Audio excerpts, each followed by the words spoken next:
Всем привет! Добро пожаловать на расклад.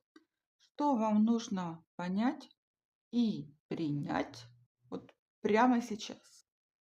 Что вот вокруг вас происходит и что вам сейчас нужно, какую информацию принять для сведений? Так, что вам нужно понять и принять?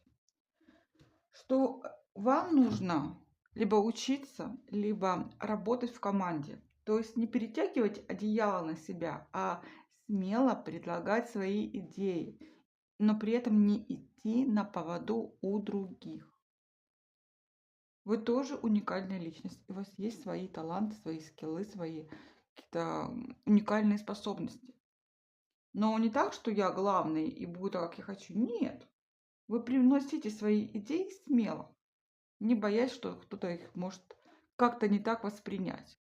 Спокойно, прагматично, по-земному.